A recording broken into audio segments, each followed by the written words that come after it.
Welcome to the DeerHunter podcast, a platform created to entertain, educate, and evolve the modern-day deer hunter.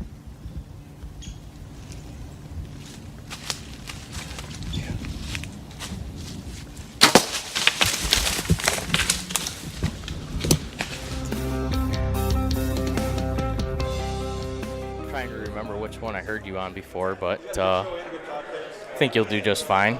Got some pretty good experience. I'll try my best. It's been a while. Yeah. About 7-8 months.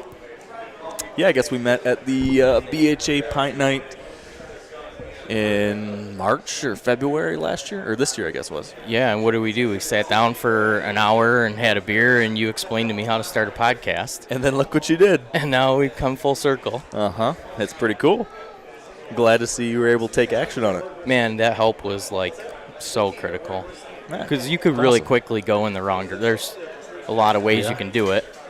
A lot of stuff out there. Right. And I'm glad it worked out. I'm excited to see that this is going well for you. Lots changed since then. I want to first off say congratulations, man. Oh, thank you. I'm really excited that you're going to be joining the group of deer hunters that have to deal with fatherhood responsibilities. Yeah, it's going to be a new adventure. Very excited, though. When's that happening? It'll be February, early February. That's perfect. Yeah. Oh, great timing. It really is. I'm very happy with So that. mine was like March. Okay. Which is, that is Similar. Yeah, it's really nice. You kind of get that winter time to adjust and adapt, and you're going to need it. Yeah, and it'll mess up my shed hunting season a little bit, but I can sacrifice that. But I think by the time deer hunting comes along in the fall, we'll have a good system in place. We'll know what we need to do, and hopefully the wife will be all right with me taking off. At least when I can. Has it hit you yet? Like, have you been thinking about it a lot, or is it kind of like... Yeah, it's feeling pretty real now. We've had the ultrasounds. We got to see him. It's a little boy, so we got to see all that good stuff. So yeah, it feels very real. My wife's starting to show. Like, you can see that she's got something in there.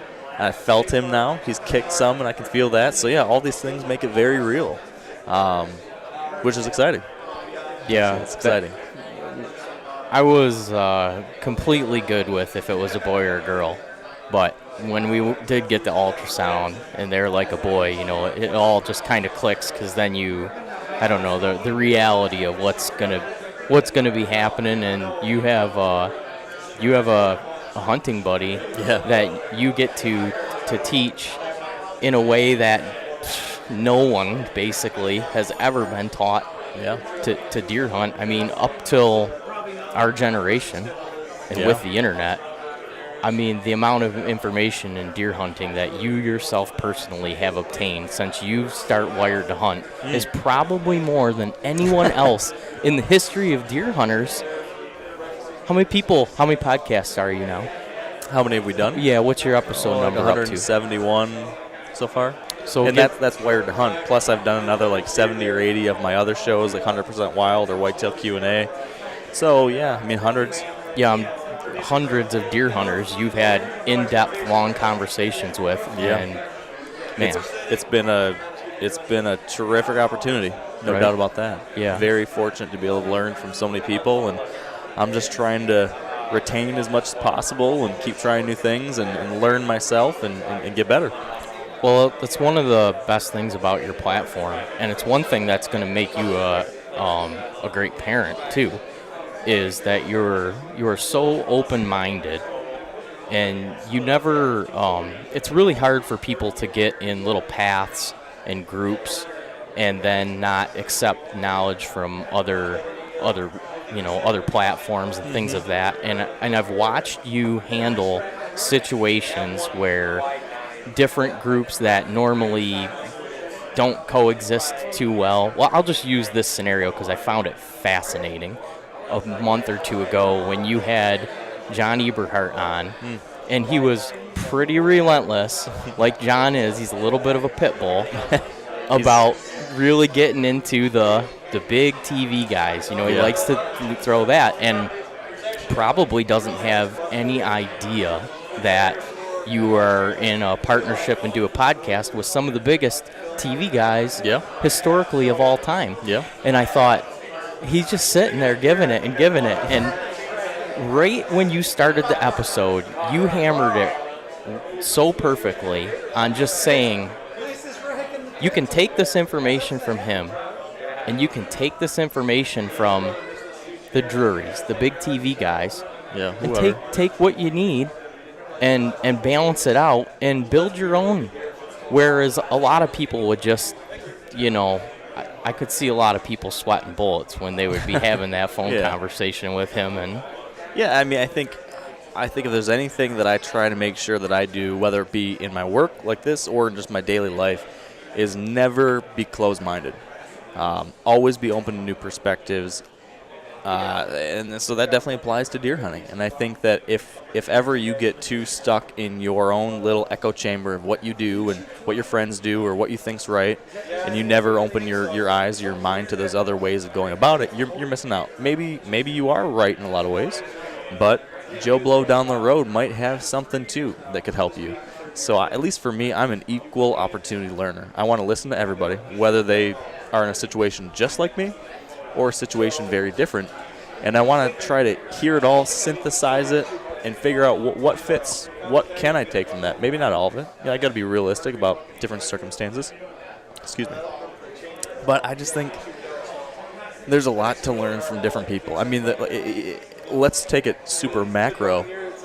People talk about the importance of diversity just in society, right? It's important for there to be diversity because new perspectives, new ways of looking at the world, understanding different circumstances, that helps build you into a rich, well-rounded person. I think the exact same thing goes for being a deer hunter. Being a diverse, opening yourself to a diverse set of circumstances or perspectives as a deer hunter is going to make you more successful.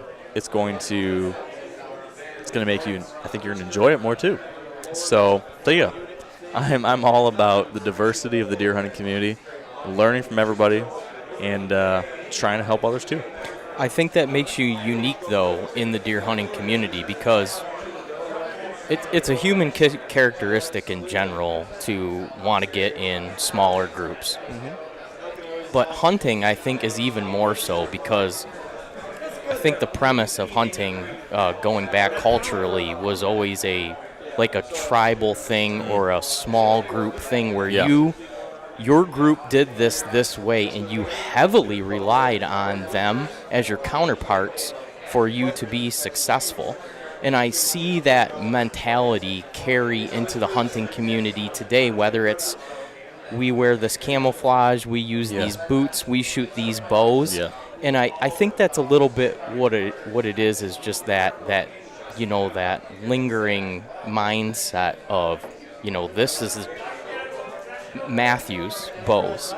They make the best bows, so I should back these guys because their bow's going to help me get the job done.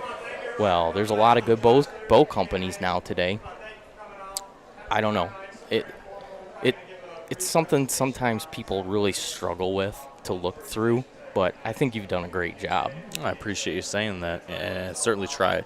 And to your point, there definitely is a certain level of tribalism within the hunting community, a certain level of clickiness, whether it be for like brand affinity, like you said, to a certain camo company, or whether it might be to the way you hunt, right? There's traditional guys versus compound guys versus crossbow guys versus gun hunters, and everyone thinks, not everybody, but sometimes you'll find people within those communities who think that their way is the only way, or their way is the best way, and there's all sorts of people like to complain and moan about, the downfall of hunting is crossbow hunters, or the downfall of hunting is gun hunters, or the downfall of hunting is guys that wear kuyu, whatever it might be.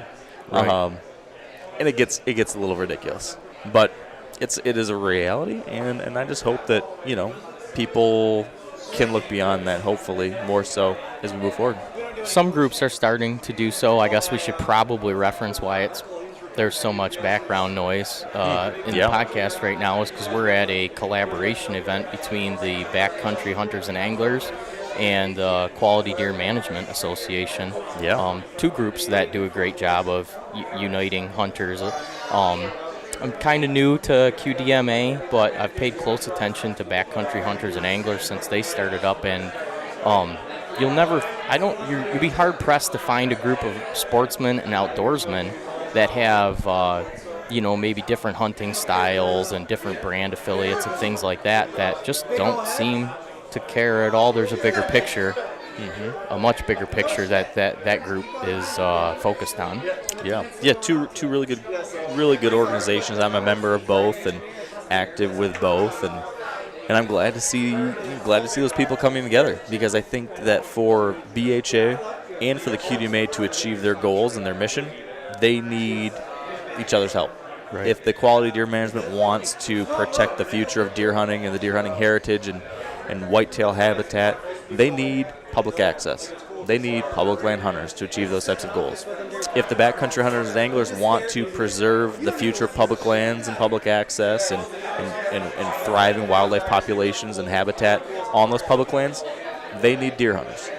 So I think there's a terrific synergy between these two groups, and I'm glad to see that on a micro scale here in southeastern Michigan, we can bring some of those people together and celebrate our shared values, our shared passions. I'm proud to be a member of both, and hopefully we'll see both of those groups grow and continue to do good things. Yeah, and they both are currently right now growing at really good rates. And platforms like these and other internet platforms have really, you and I met through, Backcountry Hunters and Anglers. And I've made a lot of good friends, like that people that I didn't know before I joined that group that I now consider close friends, because the mentality is the same.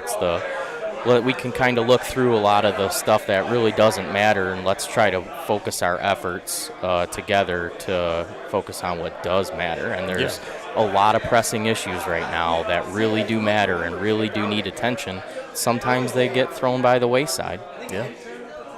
It's important to keep people informed, and it's important to activate people when necessary. And I think BHA is doing a very good job of that. It's just one example, but we need that. We need leaders, and we need leaders who can get the grassroots, the foundation of people going and amped up and doing the things they need to do when it needs to be done. Because to your point, especially when it comes to the public land side of things, right? There's a lot of things going on these days that require attention, and if hunters and anglers aren't willing to pay that attention and do that work, maybe nobody will. So it's on us. It's on us to continue that legacy that's been laid for us from hundreds, many decades ago by guys like Teddy Roosevelt and Gifford Pinchot and all of our hunter conservationist forefathers. So we've got big shoes to fill. You mentioned leaders. You just spent what some people could never even fathom going on a hunt of a lifetime with, maybe unarguably one of the biggest leaders of good hunting information that there is right now and may ever be. Stephen Rinella is a guy that has impacted my life and my thought process so greatly in such a short amount of time that I've known him. It was a big draw to me when I started listening to him and found out he was a Michigan guy, and he talks about Michigan, and the stuff was generally interesting. But, real quickly I got past that, and his message was so different and so unique versus any other hunting platform or spokesperson for hunters that I had ever followed or pay attention to. You found yourself in a situation a couple weeks ago in Alaska on a caribou hunt with that group of guys for a week. Yeah. How unbelievable. It was a great trip. Yeah. Really great trip. Really good guys, and we were deep in the interior of Alaska, just the most beautiful country you could ever ask for, watching thousands of caribou migrate through. and we were able to fill the freezer. We had some fun grizz encounters. We had a lot of laughs. We ate some very good, very fresh, organic caribou right in the side of the mountain, and I have no complaints. It was a terrific experience. Did you have any idea that was going to happen, or was that had you guys talked about trying to do something like that, or was it like you got a text or a phone call?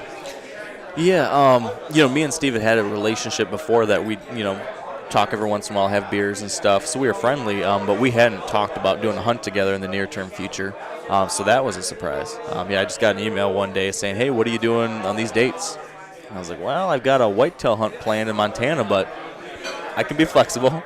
And, yeah, so that was a great surprise. And very, very thankful to have been invited to tag along with that crew for what they were doing, and just had a great time. Really, really good group of guys. Lots of interesting conversations. And just from a hunting and wildlife perspective, like you said, once in a lifetime. Yeah. Did you pull anything out of that whole experience that, right when it was happening, you didn't really realize it, and now you've been home for a couple weeks, and I'm sure you've been just thinking about it nonstop and reflecting on it. I mean, that seems like the type of event that would change a man for the rest of his life, to me. I think that it just re-emphasized a lot of things and continued to solidify a lot of things that I believe in and that I care for. I've been very fortunate to be able to spend a lot of time, the last decade, especially the last few years, spending a lot of time in big wild places, out deep in the backcountry, whether it be Montana or Wyoming, now Alaska. So those experiences where you are put into a very wild, very large landscape outside of your comfort zone, you feel pretty small. You are insignificant in the bigger picture of things. And for me, that I've found to be a powerful experience, a powerful and important experience to realize that you are not the center of the universe. You are part of a much larger system, organism, experience, universe. And so this Alaskan experience just took that to another level. The scale of everything out there was just overwhelming, whether it be your views, whether it be the wildlife you see, whether it be the stakes. Just the stakes of being out there on your own. When I was first dropped off, we flew in these little tiny Super Cub planes, and we were dropped off, and I was the first one dropped off on the side of this mountain. And everyone was being shuttled in one at a time, 120 miles from the nearest town and road. And so I had some time where they dropped me off where I was by myself on the side of this mountain. I'm like, all right, well, if something goes wrong, it's just me. And that's the kind of moment where you just kind of spin around and look to this way, and you can see 100 miles of nothing but undulating hills all the way down to this big river valley, and another direction, there's these sheer rocky mountains rising in another way. And you look down to the east, and then it's just this steep cliff that drops down into this thick wooded draw with this river running down through there, and you realize this is some wild stuff. And that, for me, is something I want to preserve. That's something I want to make sure is available for my children, for my children's children. I want them to be able to have that kind of experience. And other people in this country, in this world, and it's increasingly rare. It's increasingly endangered. And so this experience was just another great reminder of what a privilege we have to still have places like that, and how important it is to continue fighting to make sure that stays that way. Yeah. When you come back from something like that that's so impactful, does going out on your back 40 in a tree stand, deer hunting, seem less of a big deal to you, or are you just as eagerly excited as I am for Sunday's opener in the state of Michigan? So I can say that I was laying in my tent on the side of a mountain in Alaska at night, plotting and planning where I might be sitting on this night, where I might be going this day. What's this buck maybe doing? So whitetails are always on my mind no matter what I'm doing. They are my original passion, my original love. So no matter how much time I spend out west or up in Alaska or wherever, which is amazing, love it, but whitetails will always have a place in my heart. So I am absolutely stoked for our opener on Sunday. I cannot wait. I'm itching. I've got this like feeling of tension in my stomach that it's just ready to burst. I'm ready to get in a tree. It helped that we got a nice cold front swinging in. Yeah, thank goodness we've had some really hot weather, so I'm glad it's cooling off a little. I wish it was more so, but I'll take what we can get. Yeah, versus 90 degrees that it's been the last couple weekends. I was going to reiterate a thanks to you you text me. We were going to try to do this last Saturday at the event, and we thought it might not work out, and it was so hot and miserable. Yeah. And you've worn these headsets before, and it amplifies heat quite a bit. We would have been absolutely miserable. So to be sitting here having a cold bar or a cold beer in an air-conditioned facility, much more comfortable. Definitely worked out better. Much more comfortable, yeah. I'm all about it. I was going to ask you about out west. Yeah. You were gone for, what, 3 months? About 2 months most recently, and then I was out there early this spring for almost 2 months as well. Was it bittersweet to come home? I've been gone for months from my house before, and when you get home, typically it's like, but I'm usually doing something work-related that I'm not super interested in. You're out there hunting, traveling around, hiking. Yeah. Basically living the dream. When you came home, was it like a relief to come home and sleep in your own bed, or were you kind of bummed like, man, that's over? I was ready to get home. I've been gone from home for 4 out of the last 6 months. Now, yes, I was doing amazing things that I love. But at a certain point, and we were living out of a little camper. So living out of a camper, no shower, no bathroom. So, just like the little things in life that you come to take for granted at home, we didn't have a lot of that stuff. So after 4 months of that, and just, constantly great stuff, but, like, you can never just settle in to, like, a normal flow. Like, all right, we're gone for 3 days here. We're backpacking for 4 days here. We have to move our campsite now here. So just constantly bouncing all over the place for months at a time. I was ready to just get back to normal life. So I'm glad to be back. I'm glad to be able to get to my whitetail stuff right now. And I'd hit my wall. I had hit my wall. Really? It's been a lot. Okay. And for the last 3.5 weeks, I've been basically in the backcountry. Or like it wasn't even just like being in the camper in a campground but still doing work. I did like a 5-day pack rafting trip in the Bob Marshall Wilderness, and I came back for 2 days, and then I flew out to Alaska for 10 days, and then I immediately, when I got back from that, went hunting public land Montana whitetails. So that was like 3.5 weeks of just nonstop go. I really enjoyed it, but I was ready for a little bit of a breather. Right. Yeah. Yeah, I bet. And you're working the whole time too, right? Still trying to get stuff out. Yeah. Yeah, and your wife works remotely too, so you guys are you're not just on a 3-month hiatus vacation, right? Right. It's a workcation. We're somewhere different, but we still have to get stuff done. Right.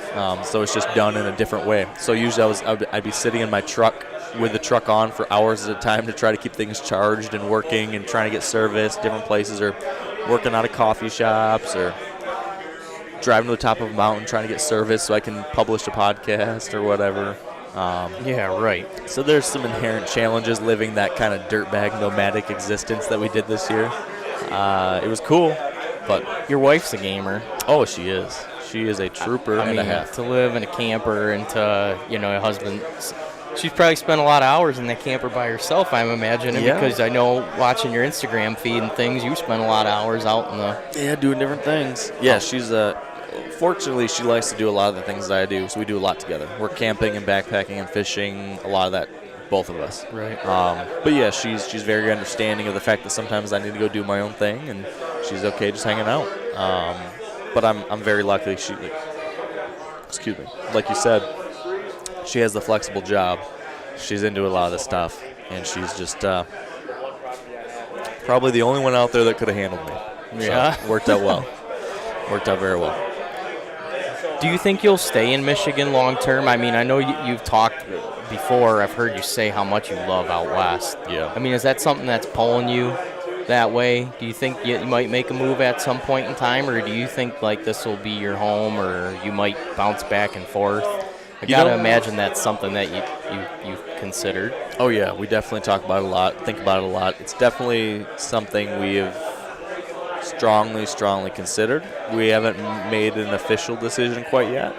But I do think that Montana or some of these areas in the West will be a significant part of our life.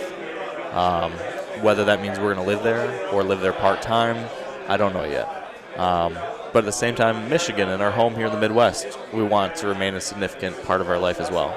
Right. So what that balance is going to be, still to be determined. I would leave here from January to May.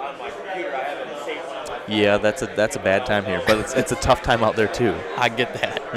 That's not the destination, right? Yeah. So I could see us, in a perfect imaginary world where our kids didn't need to go to school and we had no pressures from like a job standpoint or anything.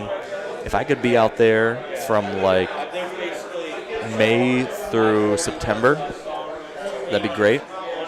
I could do all my backpacking and fly fishing and western hunting. And so summertime, September. You would spend your summertime out there. Yeah, and then come back for the fall so I can hunt my whitetails in the Midwest and Michigan, be with my family for the holidays and all that, and then suffer through a little bit of the Michigan winter, and by April go back out there. So April through September I'd spend out there.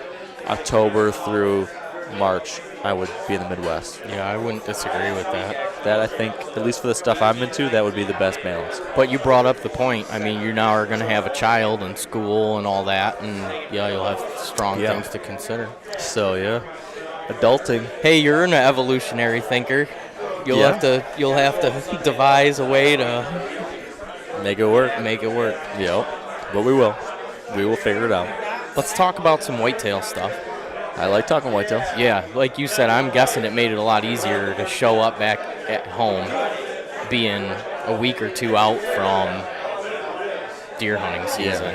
Yeah. Had a lot to look forward to. Yeah, and you kind of got a big season ahead of you because do you have 100% confirmation now? I mean, do you feel 100%? I saw some pictures. You at least got an awesome buck on your parcel. Yeah. On one of the main spots that I hunt in Michigan, there's been this buck that I've been hunting for several years now, watching and talking about a lot on my podcast and everything, and had a lot of really cool encounters with this deer. I've 27 different times I saw him with my own eyes last year and numerous times the year before.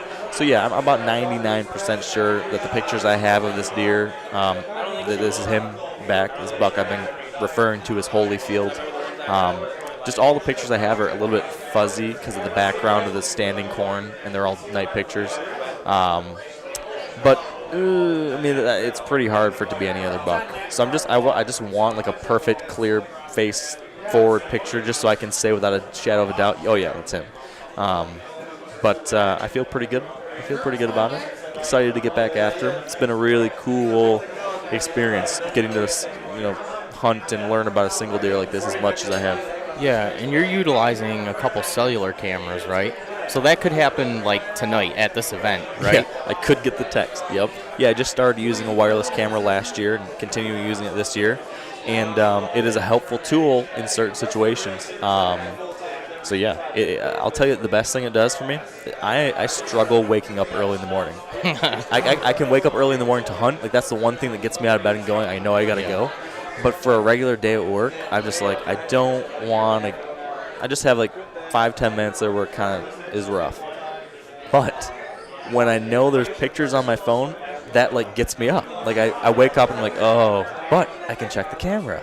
I pull out my phone and I look and see if there's any new pictures, and then I'm up and ready to go. So it's helped my morning routine. I never even thought about that. Yeah, because all your nighttime activity photos, So are you like me? Do you struggle to fall asleep at night just laying there, just thinking every which way possibly about deer hunting and the little things and the big things? And looking at maps, looking at the 10-day weather forecast, looking at some trail camera data.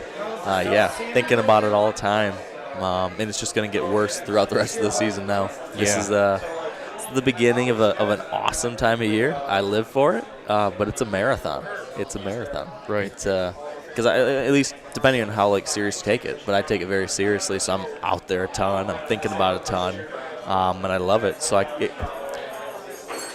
to my wife's dismay, sometimes it does kind of consume me. So my constant struggle is to be better at balancing that. Sure. And I think I'm getting better, but it still is a very all-encompassing time of year. Right. Yeah. I went up north last weekend. That's why I missed the rendezvous. Yeah. I went up there to do some scouting, and I pulled a camera card, and no mature bucks in the area that I historically would have assumed that there would be mature bucks. And I thought, that's awfully odd. This camera's been here since July. It's a high-end camera. I know it's not missing things coming through. Yeah. Why don't I have many photos? Well, come to find out, our neighbor that owns a big private parcel next to our parcel decided to start a high-fence hunting operation. Really? Yeah. Wow. We have 120 acres that's surrounded essentially by public land except for on one side, on our east side. Our neighbor has 280 acres. He decided that he was going to, I am assuming it's going to be a place that people are going to pay to come to hunt, because he enclosed with a high fence 280 acres, which, as you could imagine, affected our deer trap. Yeah. Wow, that's crazy. Yeah. I hope he doesn't refer to it as hunting. Well, I'm sure he will. I'm sure they will. But I'm sure that also the first conversation that we have, the next time we see him, I'll ask him how the farming's going. Yeah. It was a little bit of a bummer. To put it nicely, it was mildly unneighborly. Yeah. Putting a big, huge fence along it. Now, is he bringing in, well, I guess it sounds like you don't know, but is he bringing in exotic species or something? No, I highly doubt that. He's been involved with breeding deer for years. Gotcha. in a separate location, and he is bringing that separate location now to this. I think he's been saving for years and years and years, and this was his ultimate goal. And, opening day in northern Michigan, I just love going out and seeing wildlife, and historically they would say, well, we went down the street to a ranch and we got a real nice buck, and I could never understand the enjoyment out of that. I like wildlife. I don't know why you would want to own a large private parcel with no wildlife essentially on it besides birds, because everything in there technically is not wild. No. It's kind of a bastardization of wildlife. Yeah, it 100% is. He's a nice enough guy, but our mindsets are very separated. But, the long and the short of it is I'm fortunate that we're situated in the Pigeon River State Forest. I have 105,000 acres of public land that I essentially own at my disposal. Yeah. So, my base camp will still reside on our private property. I'll still enjoy being there and doing some deer hunting, but I don't have to sweat over it. I have access, fortunately, through the country that we live in. You got options. I can go other places. That's a pretty good deal. I agree. When we originally talked about doing this, I know I had asked you if you wanted to do an episode on hunting northern Michigan. But I felt like I didn't want to exclude a lot of other opportunity that I had to do this podcast. Mm-hmm. But I do want to touch on that just a little bit, because at a young age, and even now, I know that carries a lot of weight with you, right? Oh, yeah, for sure. That's where it all started for me. It was in northern Michigan. My grandpa bought a little 40-acre piece up there back in I guess it'd be like the early 80s, I think, if I remember correctly. So for me, that was the first place we went to when I was 2 or 3 or whatever it was, where I learned to walk around in the swamp, and where I probably saw my first deer, and that's where I shot my first gun, and where I went hunting for the first time, and where we stayed when I went fishing for the first time. And a lot of my best, earliest memories all took place up there, a little deer camp, and it was a little, like I mentioned, a little 40-acre private piece, but it too was surrounded on 3 sides by public land. So from an early age, I didn't even really realize what public land meant. It just was this other part of our deer camp where I could walk around, and there seemed to be no end to it. Right. It seemed like this unending, vast wilderness. And so growing up, I was like, gosh, I could get lost out here and never, ever get out. if I don't be careful, because it just seemed so big and wild. So love it. Absolutely love going up to our Northern Michigan deer camp. Even the last decade or two, when the actual hunting has declined significantly, we don't really see many deer. It's still been a special place to get up to, just to be in our little log cabin with our kerosene lamps and the wood-burning stove, and sitting in the chairs talking to Grandpa and Dad and whoever else, and sharing stories. And every once in a while, if you're really lucky, there'll be something hanging on the buck pole. And I just remember as a little kid, I don't know, 5, 6, 7 years old, I was just so fascinated by a deer on the buck pole. And back in those days when I was really young, the guys were killing them. So I remember one year, it must have been 96 maybe, and my grandpa had shot this really big 7-pointer. Like, still to this day, it's a big buck. It's like a mature, big 7-point buck. And then another one of the guys up there, Terry, had killed a really nice 8-pointer, big old swamp buck. And those two hung on that buck pole. And like I said, I was 6 or 7 or whatever it was, young. And I'd walk out there while the guys were taking their naps or eating lunch or BSing at the table. I would just go outside and stand next to the buck pole for like hours. I would just stand there and stare at them and walk circles around the deer and touch it and just look up at them, be like, wow, someday I want to do that. I want to be like these guys. I want to be like the men. It fascinated with me. It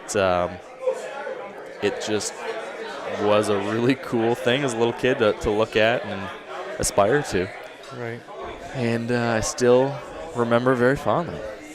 So did you reach a point or an age where they started taking you up for like gun opener? Were you able to miss some school? Was it like a annual thing for you every year? Oh yeah, I mean probably from the time I was like 5 or whatever, I was up there every opening weekend. Oh, okay, that early. Yeah, I mean, so my first deer season that I remember, I think I was like 3. And then I think they took me up there for short periods of time for like those first few years. And then 5, 6, somewhere around there. At least from like, well, let me think. 87, born 87. So probably from the time I was 7 or 8, I remember like the beginning where I never missed a deer season up there ever since. So I was always up there, yes. We'd take off school. I remember like one year, I don't remember what year it is, but sometimes you have these random little bits and pieces of memories. Oh, yeah. Like I can just so richly remember this one day racing onto the school bus and getting on the bus and like just like sitting down and like in my head just wanting everyone to rush on. Like, everyone, get on the bus, let's go, we gotta go. I'm going to deer camp tonight. Like I just wanted to get home so we could go. And I must have been like 2nd grade or something. So from that point, forever onward, I've been obsessed with deer and with deer hunting. And it started with those Northern Michigan traditions and memories. So, love it. It gets a lot of, at least in Michigan, it can come with some negativity because a lot of people know that if you travel north, well, even on a bigger scale, if you were to travel to Michigan to deer hunt, and then if you were to travel to northern Michigan to deer hunt, you're very much decreasing your odds at what people would ideally like nowadays. A lot of people would ideally like for deer numbers, your opportunity to shoot a mature deer. I've been hunting northern Michigan now for 20 years. I think I've shot one 3-year-old, shot a handful of nice 2-year-olds, which, they have a rough life up there. They don't live on farms and eat. It's a completely different beast. But I think I think there's something about that toughness that is what builds the pull to it. It's the challenge, and you might go a day, right, without seeing a deer. A day. We would go a season.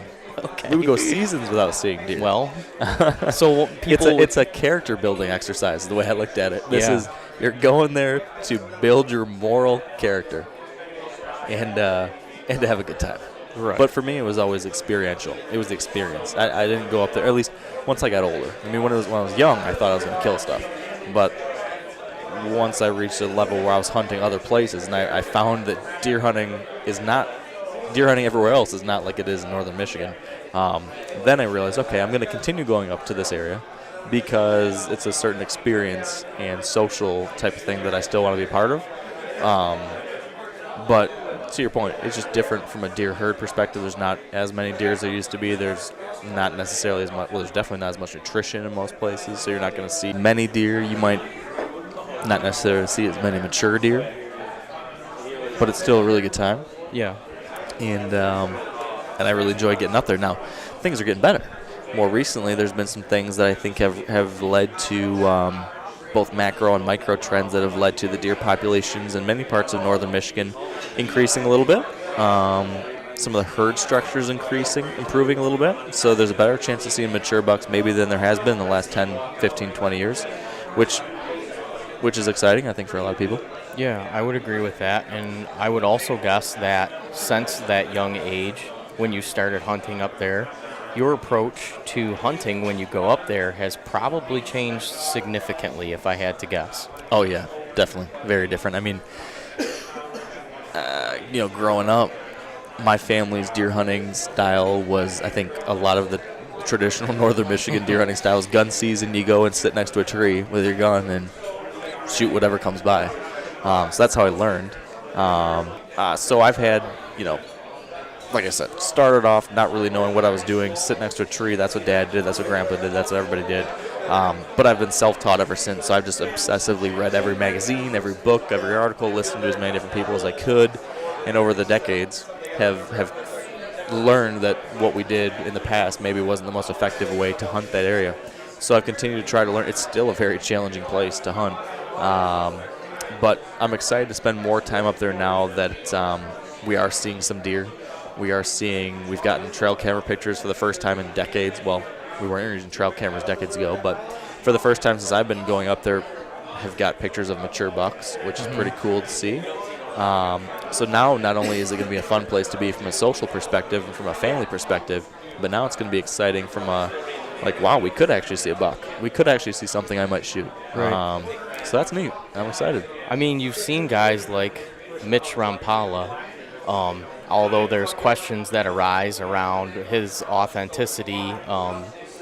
But without question, he's probably shot a few deer in northern Michigan that any place in the country, people would look at that deer and their jaw would drop. So it can be done. It's just an unbelievably difficult task. Yeah. I mean, there are some bucks that make it to old age, and if a buck makes it to old age, there's a chance he could be an eye-catching deer. So coming kind of back full circle on you getting all this information from people and processing it, and how are you, walk me through your approach this season. I know you've got probably a couple different ones. One, obviously you're hunting northern Michigan. That's a different beast all in itself. Two, you're hunting some more agricultural rich areas down here in southern Michigan and in Ohio, right? But kind of lay out for me how you're going through the season, what in your head what gives you the best opportunity. I mean, are you a get close to bedding guy, transition areas, food sources? Okay, so I'll walk you through my season's plan and how the tactics will change throughout. So at the beginning of the season, I'll be the first few days of the season, maybe even the first day I'll be focusing on one of these main Michigan properties. It's the only Michigan property I have that I have sole access to, sole permission on it, and I also have permission to plant food plots and do some basic habitat improvements. So on that property, I've been able to do some things to make this habitat pretty good for the local whitetails. This is also where that buck that I've been hunting for 3 years is. So I've had the opportunity to watch these deer to help get some of these bucks through to older age classes. So the first day or two, if conditions are right, I'm going to do a calculated strike into a spot that I can get to where historically he's been daylight active, but I can get in and out very easily without potentially educating him. Historically, like I said, based on past sightings and trail camera pictures, there's a little bit of a weakness in his armor early in the season, late September, early October. But then after that, for another 2-3 weeks, then he usually goes underground. So I'm going to take a stab at him opening day. If that doesn't work out, I'm not going to push it. I'm going to back out, and I'm not going to hunt again until my again, looking at this history, until I know there's a decent chance to become daylight active, which historically has been like the 23rd, 24th, 25th, 26th, somewhere around there. The last 2 years is when a flip switches for him specifically. So, first day after him, then the next 2-3 weeks, I won't be hunting that property anymore for him, because I do not want to pressure that deer or those local deer any more than I have to if I don't think there's any real chance of getting a shot at the buck I want. So then during that gap, that 2-3 week period, then I'm going to be hunting some southern Michigan public land, and I'm going to be hunting the northern Michigan private land and some northern Michigan public as well. So when I'm hunting that southern Michigan public land, I'm not so worried about the risk of educating deer, because I know what's happening. Other people are educating those deer, so I'm going to be more aggressive. I did some scouting this year. I know where some good bedding areas are, so I'm going to try to get tighter to those bedding areas, hopefully intercept a buck. I think I know where mature buck's bedding on one of these spots, and I know where some good oak flats are. I know where some crop fields are that are adjacent to this really great cover on this public. So I'm going to be aggressive and take some hunts in there for him. When I go up north, on our little northern Michigan piece, over the last 2 years, we've been trying to improve the habitat up there. We've actually cleared out some old fields and put in some little tiny food plots. So the first few hunts up there, I'm going to play it safe and just see if there's anything moving on those. If that doesn't happen, then I'm going to start hunting the public that's adjacent. And just, I've never spent a whole lot of time being smart, like really trying on this back side of the public. We've always kind of gone up to the north side of the property, wandering around there, but this year I want to dive into this far western side of this public land. What type of wood structure is it? Like, is it cedar, mature woods, scrub woods? Yeah, so there's high ground. In the high ground areas, there's going to be like oaks and maples and stuff like that, birch, but there's lots of lowland. There's lots of swamp. So in the swamp, then you've got just God knows what. There's like some big cedar swamps. There's hemlocks. There's, I don't know, alders and stuff like that. So thick, nasty muck is kind of the name of the game in there. So in those kinds of places, I'm planning on diving in with a tree stand on my back, setting up on the edges of some of this, the transitions between that high ground and the swamp, because there's a lot of travel that goes along those. And I'm just going to hope to get eyes on something that then I can move into. So I'm going to try a couple of these different edges as a starting point, and then hopefully be able to scout and based off sign and or observation, then maybe get a chance to move in on some of these. But I'm going to be aggressive again. Yeah. So that's the public land strategy. And then depending on how weather is, when it comes to hunting my good spots, I'm very particular about when I hunt them. I'm not going to go hunt a good area, a good property, or a good stand on a good property unless there's a really, really good reason to do so. So I'm looking at things like cold fronts. I'm looking at like the right wind direction, right wind speed maybe to a degree, different factors like that. If there's rain. So if it gets to be October 16th or 20th and there's a great big cold front coming through southern Ohio and it's going to drop like 20 degrees, then that would be reason for me to drive down to southern Ohio and try one of my southern Ohio spots. And those are the areas that we've got stands hung all over this little property we have down there. So I know there's a couple safe places that I can hunt in mid-October, late October, that you get a decent chance of catching something transitioning. Again, I'm hunting the transition from bed to food at that time of year. If we don't get a cold front like that, I won't go down. I won't go down there until there's a really good reason, because it's a small spot. You can educate those deer quickly. So unless there's a really good reason, I'm going to let it sit into the rut. When the rut comes along, number one, I'm going to be focusing on that prime Michigan spot again, because that's where this buck Holyfield is. But let's say late October, the stars align, I kill that buck. And now during that time period, then I'm going to be going into some more core spots for him. I'm going to go hunt closer to his core bedding area, or if it gets into that rut time period when they start to cruise, there's a handful of doe bedding areas on this property or adjacent that I have stands hung to take advantage of bucks cruising downwind to check those. So I'll be hunting those kinds of spots. Now, let's say, hypothetically, I kill that buck. Now I can focus on that southern Ohio property or the northern Michigan property, and that's going to be like a weather thing, and or trail cameras.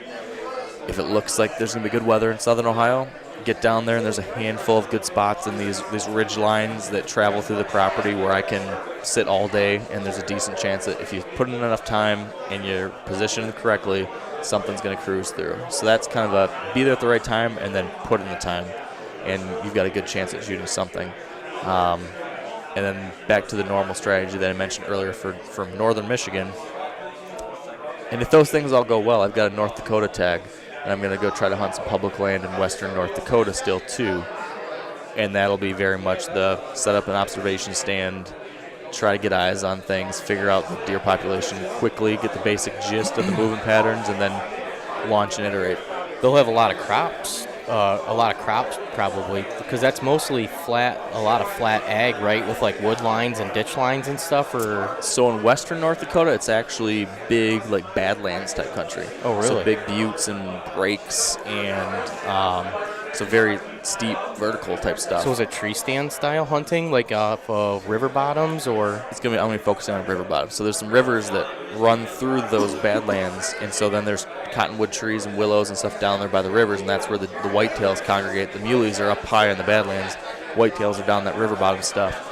So you can get high up on these hills, glass areas. It's much more open than Michigan. Right. So you can get a decent idea of what's happening in an area based on what you can observe, and then get in there, hang tree stands, and then work your way through it. Yeah, like you said, it's much more open than Michigan. You mean you can actually see deer? Yes, it's very different. That sounds nice. Yeah, I've enjoyed it. I've hunted in Montana in areas like that the last couple of years, and it's a lot of fun. It's just fun to be in a tree and see a lot of deer. That's just an enjoyable experience to watch wildlife, and there's lots of those opportunities there. I started paying attention to people that Western hunt, and they talk sometimes about going 8, 7, 9, 10, 12 miles.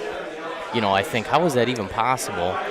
To go up into a swamp in northern Michigan, and if you go a quarter mile or a half mile, you might feel like no person has ever stepped Feels foot. like you're in there deep. Yeah, it's very different. Yeah. Very different. Yeah. So yeah, I enjoy getting to hunt different types of places, different. I mean, for me, I can't remember if we were recording when we were talking about this or if we were just talking about it before we recorded, but just that diversity is important, I think, for me as a deer hunter too. 100%. And I think one of the bigger things to take away from everything that you just said there is look at the amount of options you have provided yourself. I mean, that's done by, you put a lot of work into that. You're not just blindly running out to these spots, right. But you have these options, and you just increase your ability, your percentage at the end of the season to be successful so greatly, because let's say Holyfield gets hit by a car. Right. My season's not over. Yeah. I can go here. I can go here. I have this option. And I've talked to multiple guys that are, more consistently successful at a higher level than a lot of deer hunters. And that's the number one thing that I take away from all of them is how many different John Eberhardt. Mm-hmm. What does the guy, he said he preps something like 40 or 50 trees I believe that. a season to have those kind of options. And, I think that just speaks a lot. Yeah. Yeah, I mean, now, yes, my situation is a little bit unique because of what I do for a living. I'm able to have more flexibility in my schedule to travel and do these things. I recognize that's, different than what most people are able to do. So I'm very appreciative and glad and fortunate to have that opportunity. But I think even back when I still had a regular day job and I was doing all these things on the side, I was still trying to make sure I had lots of different options, and purely from a hunting perspective, if you only hunt one place, you're just putting a lot of pressure on that one place. Right. You're going to educate those deer, and you're just limiting the success you can have. So a quote-unquote smart way to hunt is to only hunt when the conditions are right, so that when you're going in there, you're limiting pressure, but you're hunting on the days when the odds are highest. But that doesn't sound like very much fun, because then you never hunt. So the way I try to do it is I try to make sure that I've got lots of different places, so I can only hunt any one specific place a handful of times, Right. but I can still hunt other places. Yeah. So you're still able to get out there and have a good time, but you're being a little more smart about it. And you said your situation is a little bit unique, but everyone can find a balance. Maybe they can't have 6 or 8 spots, but you can have 2 or 3. Yep. If you try to get away from the conventional, the way that me and you basically probably both learned of going to these traditional same spots, I think you can just really open up your opportunity for success. And I think another thing that's worth noting is a lot of people like to be like, oh, well, so-and-so can only do that because they got all this money, or they get to do all that great stuff because they have this huge property, or so-and-so kills really big bucks because there's whatever, got the best luck in the world or whatever. I can never do that because I'm too busy, or I've got this tough job, or my family, et cetera, et cetera. And yes, we all have different circumstances. We all have different challenges. But I do believe that it comes down to a choice. It comes down to choices. If whatever you want, let's say your goal is to kill a mature buck. If that is your goal, there are choices and sacrifices you can make which will make that more likely. You can choose not to go to Starbucks this year, so you have the extra money to buy the new tree stand you think you need, or to travel to a different state. Maybe you don't need to buy a new big screen TV this year. Like, people like to complain, I can't afford to travel to different states. Like, they want to shoot a 150-inch 5-year-old buck, but they're like, it's never going to happen to me in New Jersey or New Hampshire or whatever. But I can never do it because I can't afford to go to Ohio. Well, can you really? I mean, you spent $2,000 on Burger King over the last 12 months. Maybe you can, there's ways to make things work, I think. I completely agree.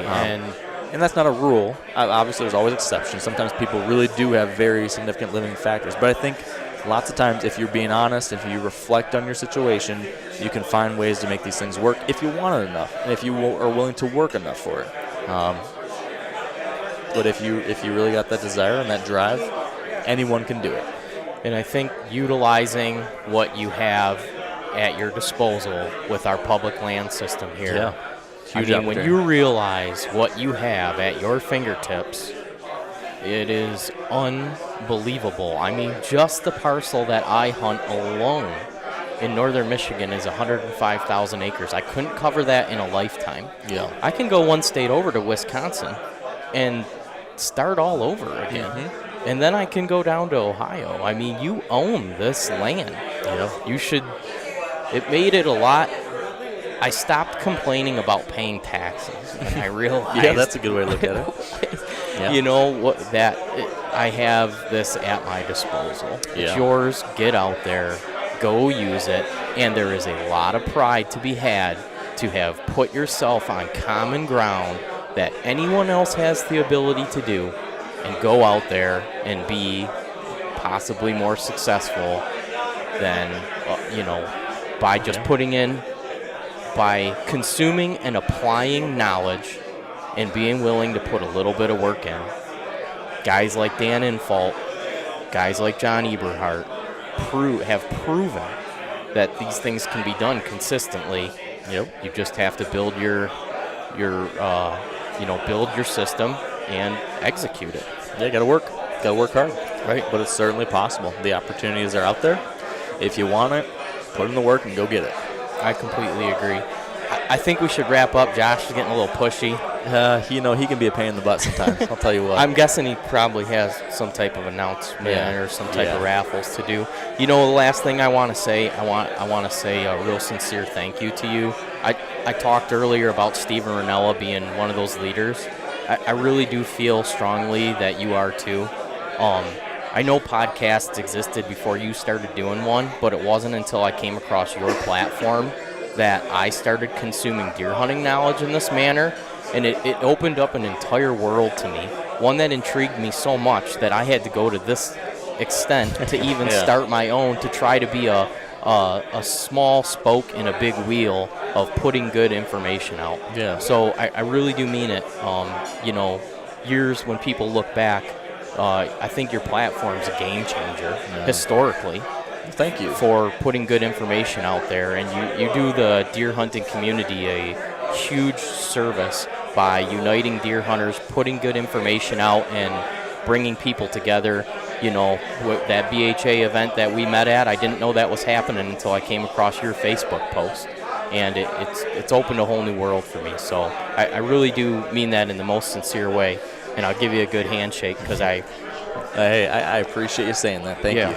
I just continue to try to do the best I can, and it's very gratifying to know that that I can make a positive impact sometimes. So thanks for saying that. I don't know that it's super critical for you to give out all the places that people can go and find you, because there's maybe there will be one person that might listen to this that doesn't know. Yeah. But can I probe you for just 1 second? Will you give me any kind of idea about, I know you're working on a big writing project, just a little teaser of what it might possibly be. I'm pretty interested in the big writing project I keep alluding to. What could people be expecting potentially to come down the Wired to Hunt pipeline here at some point? I just don't want to jinx anything by sharing too much. I don't want don't want to count your chickens before they hatch, right? No, so I've been reluctant, but I'm working on this big writing project that's related to some of my public land experiences and to to some big picture issues that are impacting hunters and anglers and the future of those of us that love the outdoors. So you can go ahead and make some assumptions based on the vague language I'm using there. But big undertaking, still a long ways to go. It'll be probably the most challenging thing I've ever done. I hope I'm good enough to pull it off, but I'm going to give it my best, and we'll see what happens here. And it could be a year or more, but going to grind away at it. All right. Well, we'll be paying attention, and I'll be looking forward to it. And again, thank you.